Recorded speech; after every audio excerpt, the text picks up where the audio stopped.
Vlastne v roku 2019 manželovi zistili akutnú leukemiu. On do 3 mesiacov zomrel. No a Eliška po ňom vlastne zdedila genetický gen GATA2.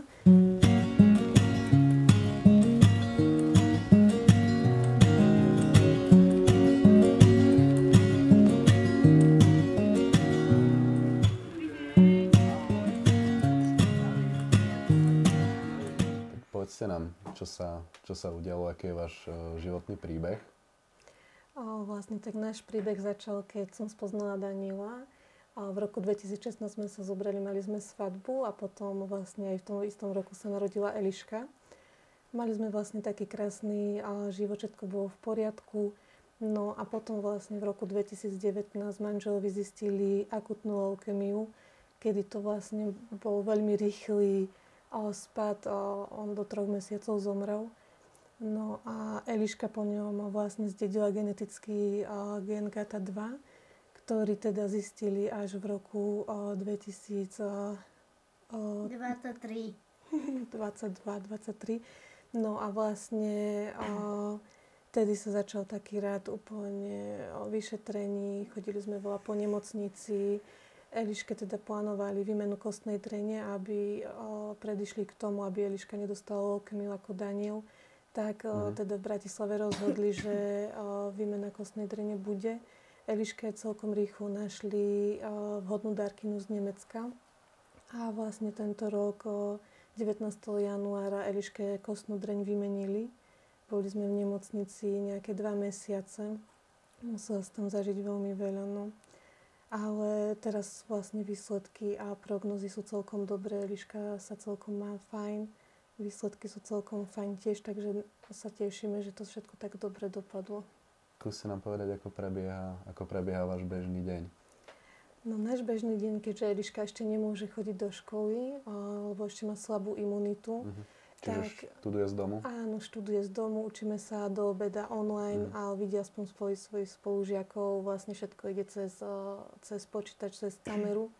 Učíme sa potom vlastne tým, že musím byť s Eliškou doma, tak nemôžem chodiť do práce. Prišla som o prácu.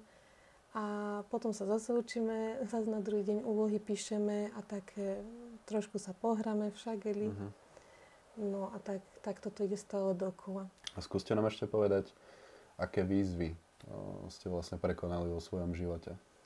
Tak najhoršie, najťažšie bolo to, keď som prišla o manžela. A musela som vlastne nájsť rýchlo prácu, lebo vtedy som bola s Eliškou na rodičovsku, ona mala len 2,5 roka vtedy. Elišku do škôlky a bolo to veľmi ťažké a náročné všetko.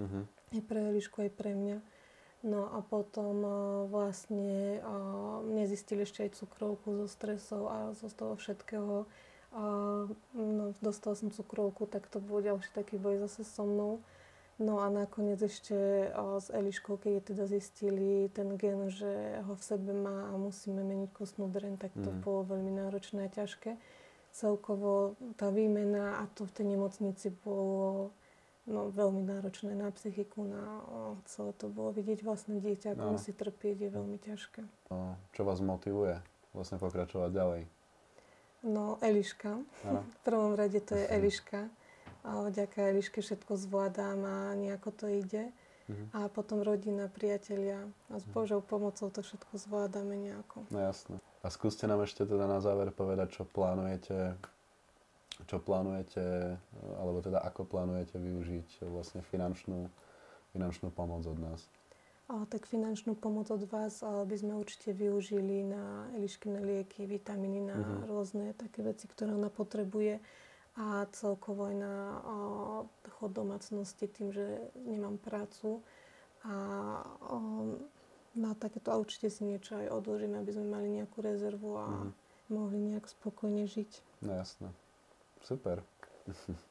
Ja vám ďakujem teda za zodpovedanie pár otázok a želám vám krásne Vianoce obom a dúfam, že vám teda vlastne to finančná pomoc nejakým spôsobom pomôže a že to reálne bude využiteľné na tie veci, ktoré ste spomínala. Ďakujem veľmi pekne. Určite bude a pomôže nám to.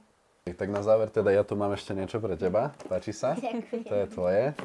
Môžeš si to rozbaviť, teda čo tam máš a páči sa, toto je pre vás. Ďakujeme veľmi pekne. Tak ešte raz šťastné a veselé Vianoce vám želám. Ďakujeme aj vám.